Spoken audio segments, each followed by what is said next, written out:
신약성경 요한복음 10장 25절입니다. 요한복음 19장입니다. 여러분 죄송합니다. 요한복음 19장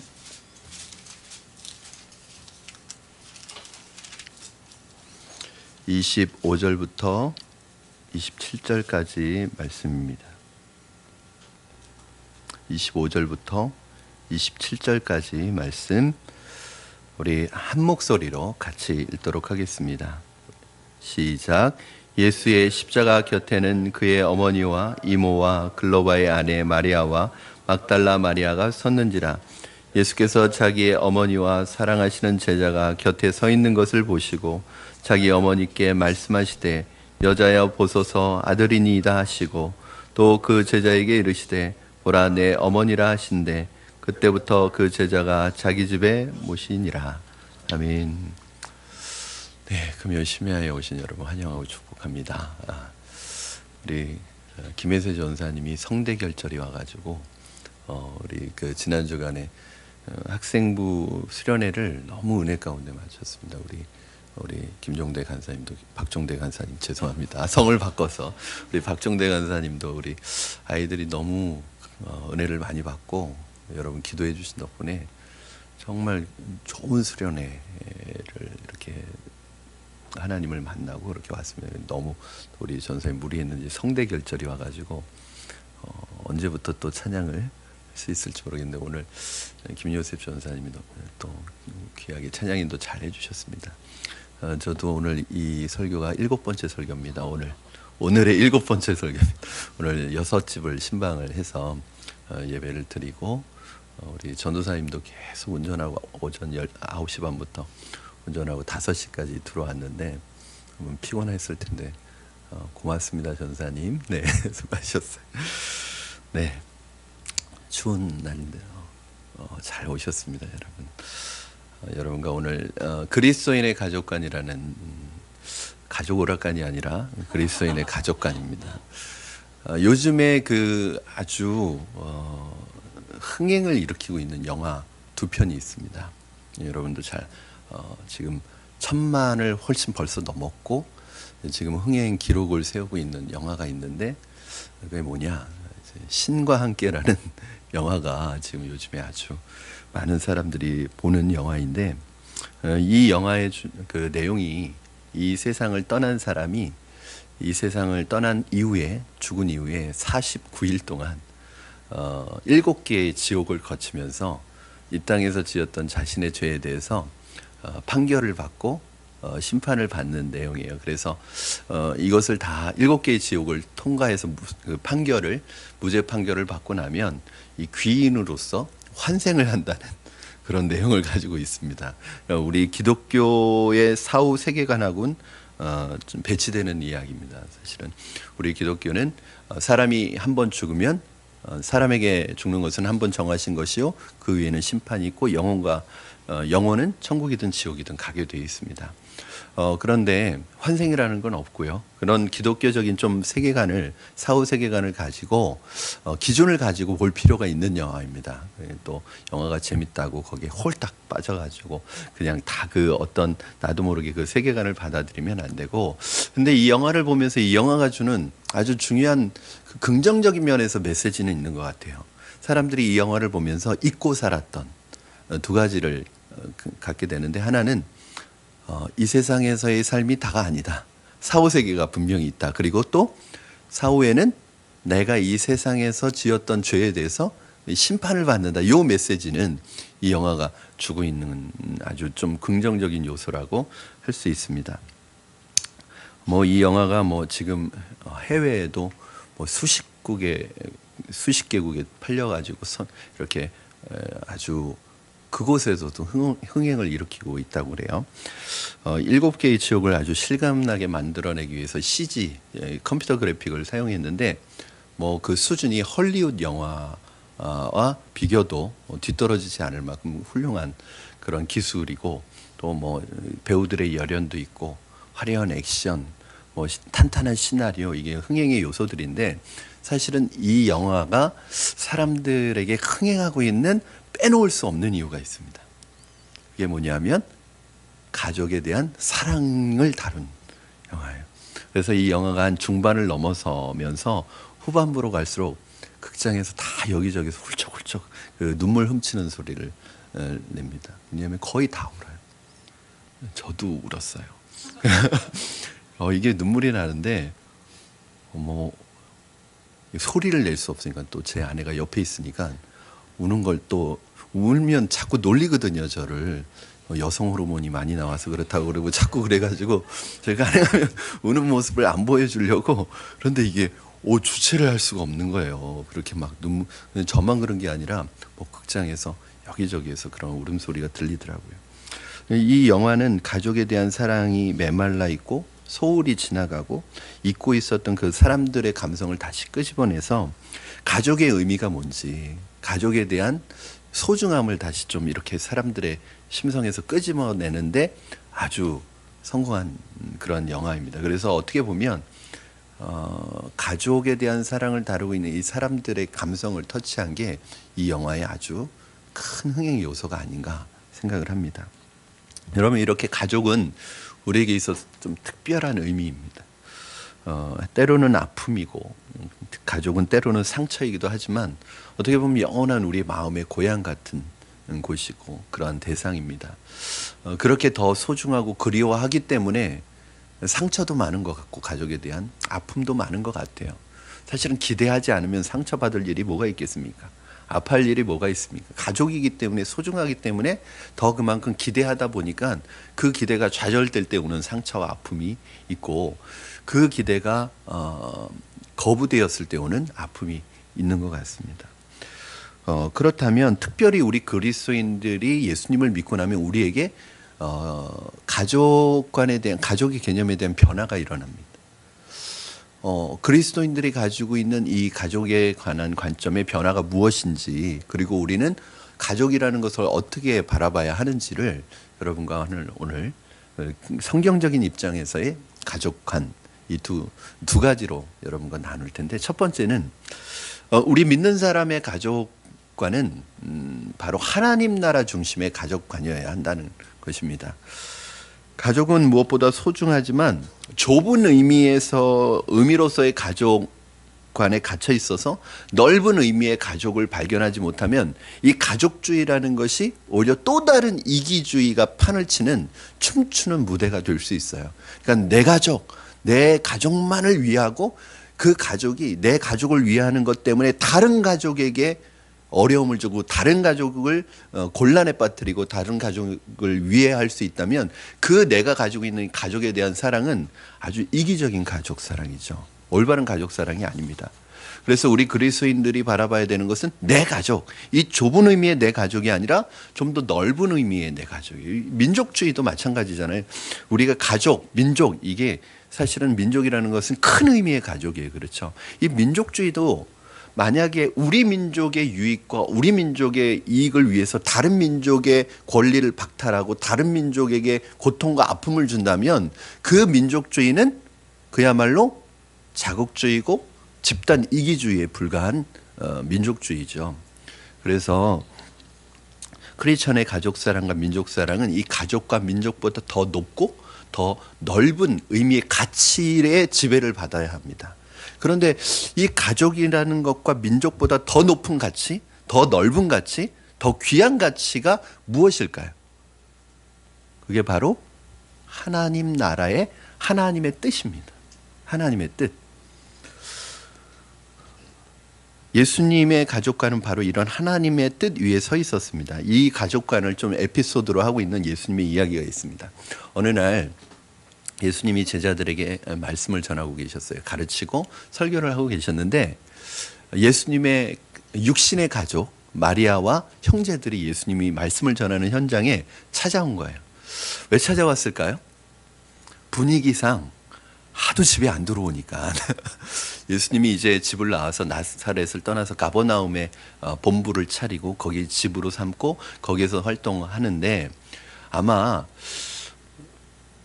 가족의 입장에서는 좀 약간 불만스러움을 가지고 왔을지도 몰라요. 도대체 뭘 하고 있는지, 왜 집에는 안 들어오는지, 이렇게 해서 아마 예수님을 찾아왔을 것입니다. 그래서 예수님의 가족, 육신의 가족이 찾아온 것을 예수님에게 전달을 했어요. 예수님, 어머니가 오셨어요. 형제들이 오셨어요. 어떻게 할까요? 이렇게 아마 물었던 것 같습니다. 그때 예수님이 뭐라고 그러시죠? 자, 우리 성경 한 구절 읽어보겠습니다. 마태복음 12장 49절 50절 자막을 참고해서 여러분 읽어주시면 좋겠습니다. 시작. 손을 내밀어 제자들을 가리켜 이르시되 나의 어머니와 나의 동생들을 보라. 누구든지 하늘에 계신 내 아버지의 뜻대로 하는 자가 내 형제요 자매요 어머니이니라 하시더라. 여러분, 이 말씀을 들으시면서 어떤 느낌이 드세요? 누가 내 어머니고 누가 내 형제냐? 여기 봐라. 이 말씀을 듣는 이 사람들이 바로 내 형제고 내 어머니고 내 가족이다, 이렇게 말씀하세요. 이 말씀을 언뜻 보면 예수님이 혈연적 육신의 가족에 대해서 굉장히 소홀히 여기시는 것 같이 느껴지죠. 그러나 그것이 아닙니다. 그것이 아니라는 건 제가 가르쳐 드릴게요. 예수님께서는 정말 가족의 의미를 이 좁은 내 가족의 의미보다는 좁은 의미의 가족이 아니라 넓은 의미의 가족, 즉 누가 가족이냐? 하나님의 뜻을 수행하는 이 제자들, 하나님의 말씀을 붙들고 말씀에 순종해서 살아가는 이 사람들이 정말 내 가족이다. 이 사람들이 내 형제다. 여러분, 그러니까 예수님에게 있어서 가족은 어떤 의미예요? 피를 나눈 혈연적 의미의 가족이 아니라 바로 하나님의 말씀을 나누는 믿음의 공동체가 예수님에게 있어서는 더 큰 가족이었던 것입니다. 예수님의 육신의 어머니, 육신의 형제들만이 아니라 하나님의 뜻을 행하는 제자들, 그들이 진짜 예수님에게는 가족이었어요. 제가 신학교에 들어갔을 때 1학년 신약 개론 수업 때였습니다. 지금은 소천하셨는데 그때도 굉장히 연세가 많으셨던 당시 신수동 교회 담임 목사님이셨던 조두만 목사님, 성함이 조두만 목사님이신데 이분이 첫 시간에 들어오셔서 하시는 질문이 뭐였냐면, 자, 너희들 한번 대답해봐라. 수련회를 갔는데 교회 권사님과 사모가 물에 빠졌어. 누구 먼저 건져낼래? 이런 질문을 하시는 거예요. 침묵이 흘렀습니다. 아무도 대답 못했어요. 여러분 같으면 누굴 먼저 건져내시겠습니까? 목사가 아니어도 괜찮아요. 만약에 여러분 같으면 누굴 먼저 건져내시겠습니까? 아무도 대답하지 못했어요. 그 대답은, 그 질문은 대답하라고 한 질문이 아니에요. 그 질문을 한 의도를 깨달으라는 거죠. 그 교수님이, 목사님이 하셨던 질문의 의도는, 만약에 너희가 네 가족, 네 자식, 네 자녀, 네 아내만 가족으로 생각하는 사람이라면 너는 목사 될 자격이 없다. 목사는 내 가족만 가족으로 생각하는 것이 아니라 교인들이 자신의 가족이어야 하고, 자신의 자녀여야 하고, 자신의 가족이고 어머니고 아버지고 자신의 가족, 내 가족만 가족이 아니라 교인도 똑같은 내 가족이라는 의식을 갖지 않으려면 너희들은 신학을, 목회자가 돼서는 안 된다는 메시지를 주려고 하신 말씀이에요. 이것은 단지 목사에게만 요구되는 가족관은 아닐 것입니다. 모든 그리스도인들은 예수를 믿음으로 말미암아 자신이 원하든 원치 않든 한 아버지를 모시고 계시는 한 공동체가 됐습니다. 이 신앙 공동체는 이 땅에서뿐만 아니라 영원한 하나님의 나라까지 이어지는 신앙의 공동체예요. 어떤 면에서 보면 우리 육신의 가족은 이 땅에서 이어지는 가족이지만 영원한 하나님 나라의 영원한 상속권을 부여받은 저와 여러분은 영원한 하나님 나라까지 이어지는 영원한 가족이에요. 지금 저를 봐도 오늘 여기까지 저를 목사로 길러주시고 도와주신 수많은 분들이 모두 믿음의 가족입니다. 여러분들에게 몇 번 말씀드렸지만 저는 안 믿는 가정에서 저 혼자 예수 믿었고, 부모님이 교회 다니시지 않을 때 저 혼자 신학교를 부모님 허락을 받고 갔습니다. 단 조건은 신학교는 보내주는데 등록금은 안 대주겠다. 저 혼자 공부를 했어요. 제가 1년 동안 입시를 준비하면서 학원에서 단과반 오전 1교시부터 4교시 수업을 듣고 컵라면으로 점심을 때우고 점심 먹고 나서 새벽 2시까지 계속 문제집을 풀고 1년 동안 그렇게 공부하는 동안에 사실 집에도 안 들어갔어요. 집에 가는 시간이 아까워서 학원은 서대문에 있는 서울 학원을 다녔는데 집은 당시에 상암동이었기 때문에 그거 가는 시간도 아까워서 그 학원 옆에 있는 속독학원에 제가 들어가서 일해주고 청소해주면서 학생들 다 가고 나면 바닥에다 스티로폼을 깔아놓고 제가 거기에서 1년 동안 잠을 잤습니다. 그러면서 제가 그 학원 생활과 이게 1년 동안 입시를 준비하는 동안에 이 모든 학원비와 생활비를 누가 지원해 주셨냐면 저희 교회 집사님이 지원해 주셨어요. 부모님이 지원해 주셨던 게 아니고.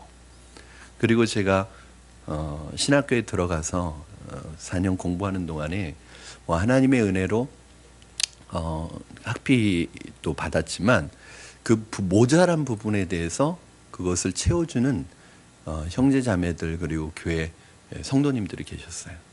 그리고 제가 대학원에 들어가서 목회학 석사, 신학 석사를 하는 동안에 그 5년이라는 시간 동안에 제 모든 학비를 권사님 한 분이 대주셨는데 이게 지정장학금으로 총장 지정장학금으로 지원해 주셨는데 그분은 제가 한 번도 얼굴을 본 적이 없는 다른 교회 권사님이셨어요.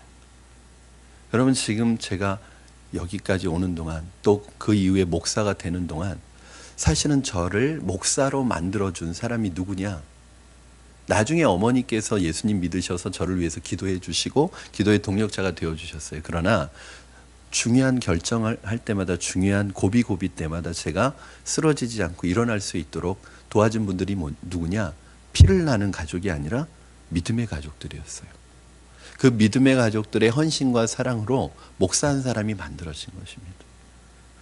여러분 그게 바로 믿음의 가족이에요. 여러분들은 어떻습니까? 여러분들이 여기까지 오는 동안에 결정적으로 어렵고 힘든 그 순간순간 정말 여러분들을 도와주신 분이 누구죠? 물론 내 육신의 혈연의 가족일 수도 있습니다. 그러나 정말 영적인 문제에 있어서 신앙적인 문제에 있어서 여러분을 도와주고 여러분을 일으켜주고 여러분에게 예수 그리스도의 사랑으로 용기를 북돋아주고 여러분에게 함께 기도해 줬던 분이 누구죠? 아마 다 믿음의 가족들일 것입니다. 그분들의 수고와 그분들의 헌신이 있었기 때문에 오늘 저도 있고 여러분도 이 자리에 앉아 계신 거예요. 그 사랑을 잊으시면 안 됩니다. 그 권사님이 지금도 저희 교회에 제가 개척교회를 한다고 하니까 이제 지금 장학회를 운영하고 계시고 이사장으로 있다 지금은 은퇴를 하셨는데 이제 딸이 이사장을 하고 있는데 저희 교회 30만 원씩 보내주십니다. 학생들 장학금 주라고. 지금도 참 놀라운 것 같아요.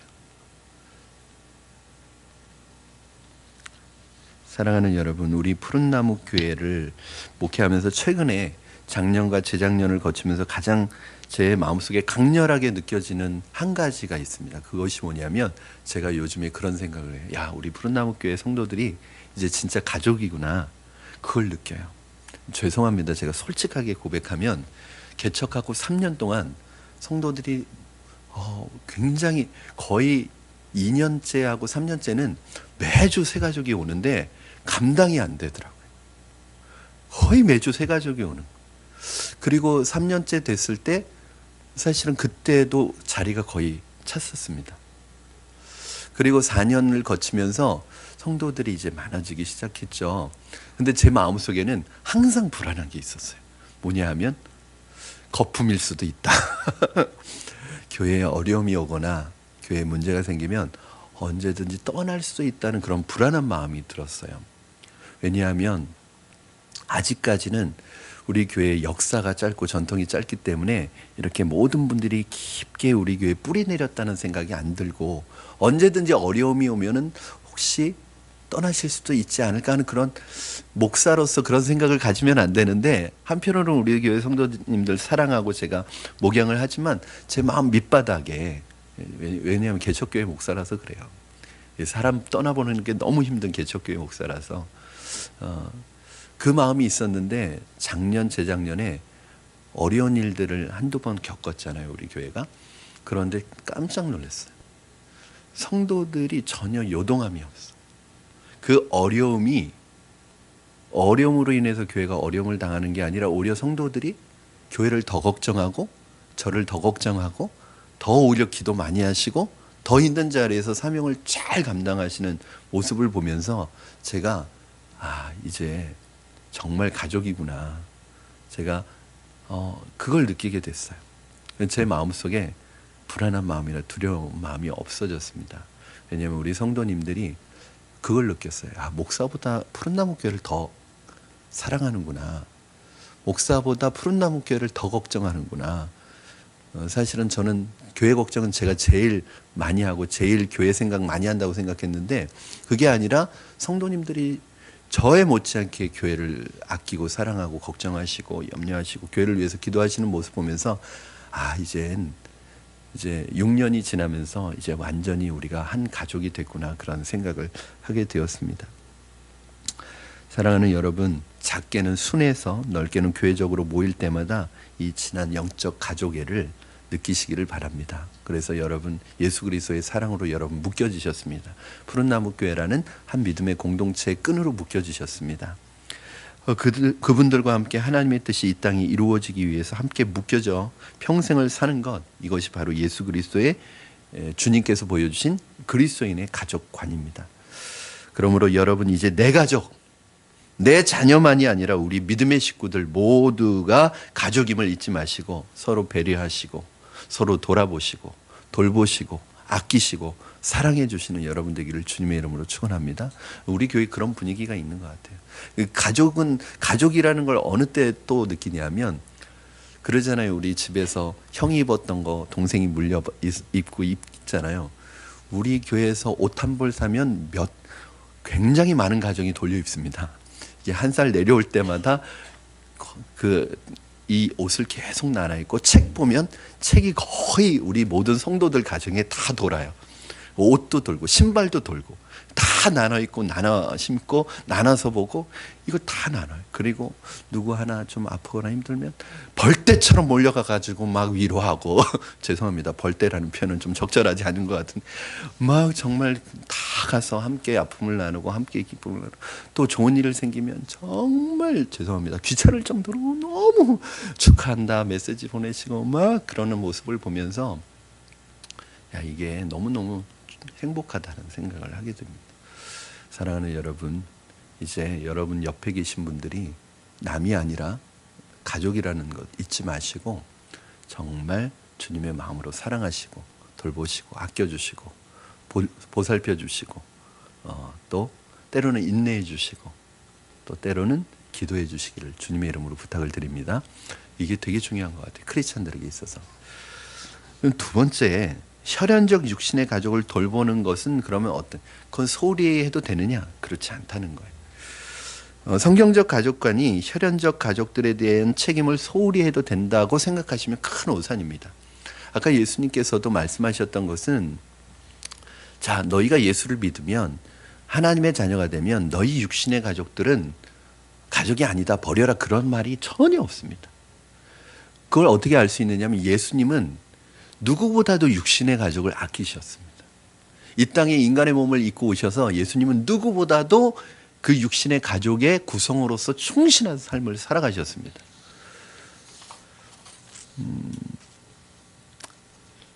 12살 먹은 소년 예수님이 예루살렘 성전에서 그 율법사들과 말씀을 나누잖아요. 그때 이제 예수님의 그 육신의 부모였던 마리아 요셉이 예수님 잃어버렸다가 찾게 되잖아요. 그리고 그 성전에서 돌아온 이후에 어떻게 살았느냐? 성경에서는 누가복음 2장 51절에서는 예수께서 함께 내려가사 나사렛에 이르러 순종하여 받드시더라 이렇게 말씀하고 있습니다. 예수님은 나사렛에서 좋은 아들이요 또 좋은 가족 구성으로서 사셨습니다. 그 후에 예수님께서 나사렛 회당에서 말씀을 전하시고 공생애를 시작하실 때 그 동네 사람들의 반응 어떤 반응을 보였냐면 이런 반응을 보였습니다. 마가복음 6장 3절 우리 한번 같이 읽겠습니다. 시작. 이 사람이 마리아의 아들 목수가 아니냐, 야고보와 요셉과 유다와 시몬의 형제가 아니냐, 그 누이들이 우리와 함께 여기 있지 아니하냐 하고 예수를 배척한지라. 이게 무슨 말이에요? 사실은 부정적인 말이죠. 왜냐하면 예수를 메시아로 보지 않았다는 거예요. 배척했다는 거예요. 무슨 메시아야죠? 왜요? 공생애를 시작하시기 전까지 예수님의 생애가 어땠어요? 철저하게 평범했어요. 어느 정도로 평범했느냐? 정말 마리아의 착한 아들로 살아가던 모습, 아버지의 가업을 이어받아서 목수 일을 잘 감당했던 성실했던 직업인으로서의 모습, 그리고 육신의 형제인 야고보와 요셉과 유다와 그리고 시몬과 어울리며 살아가던 예수님의 모습을 정확하게 마을 주민들이 기억하고 있었기 때문입니다. 특별한 게 하나도 없었어요. 너무너무 가족답게, 너무너무 아들로서 또 직업인으로서 형제로서 평범하게 살아갔단 말이에요. 예수님께서는 육신의 가족을 사랑하는 마음으로 그들의 일원으로 충실하게 그 가정에서 살아가셨습니다. 그러면 예수님은 공생애 이전까지만 이렇게 사셨느냐? 그렇지 않습니다. 예수님이 십자가에 달리시는 마지막 순간, 여러분 십자가 형벌이라는 것은 인간이 경험할 수 있는 가장 고통스러운 처형법입니다. 제일 간단한 거는 교수형입니다. 그렇죠? 그냥 순간적으로 죽음의 고통을 느끼지 못하게 사용하는 게 가장 사형 중에서도 양반인 거예요. 그러나 가장 비참하고 가장 잔인한 처형법이 뭐냐면 십자가입니다.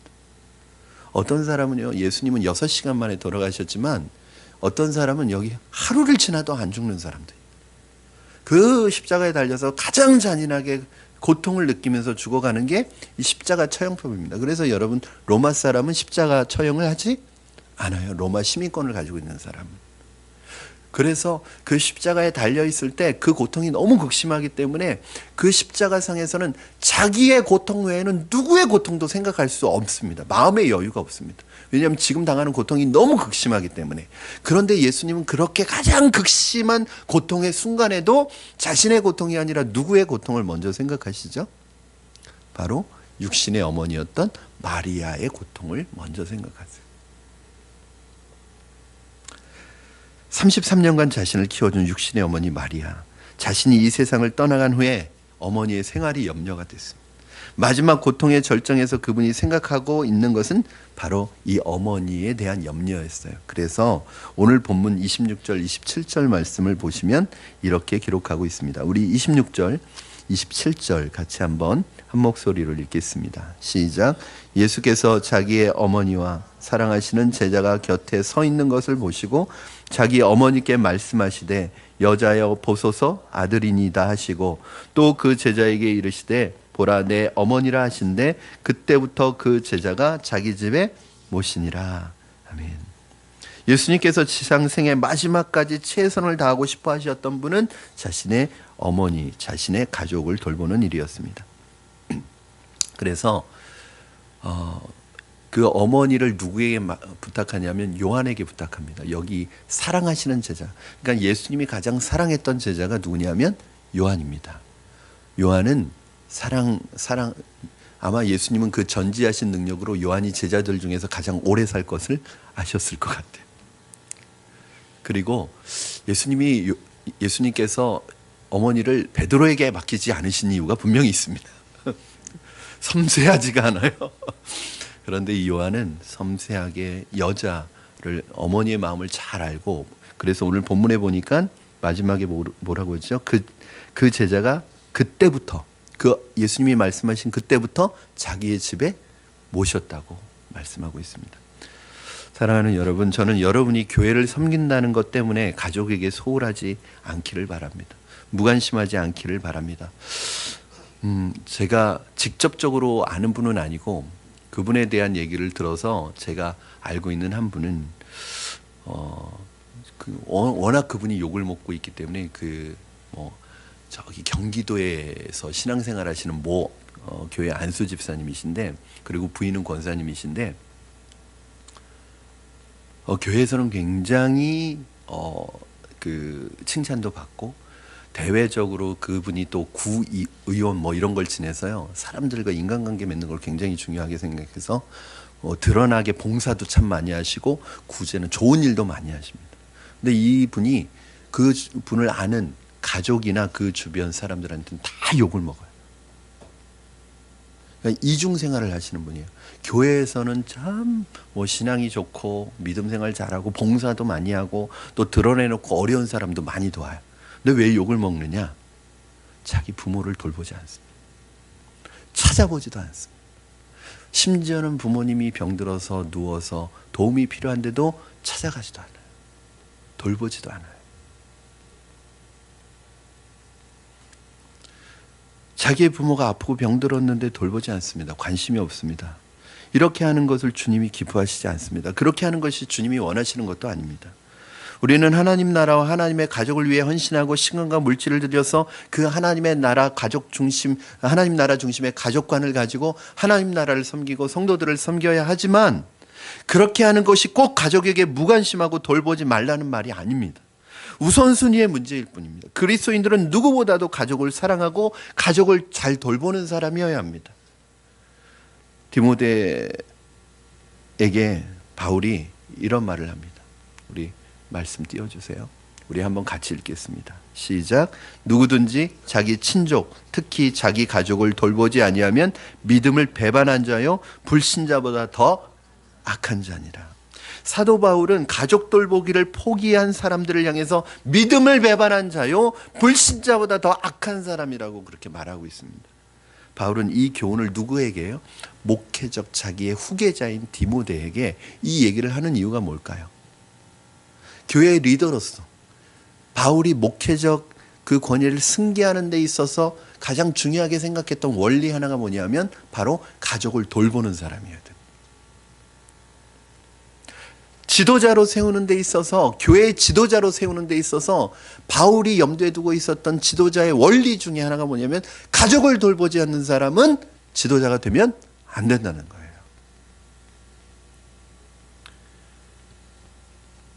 가족 돌봄의 노력이 우리의 믿음의 표현이고 이 책임을 다하지 못하면 불신자보다 악하다. 오늘 예수님의 제자로서 어떻게 해야 할까요? 여러분은 가족 돌봄의 책임을 어떻게 다하고 있습니까?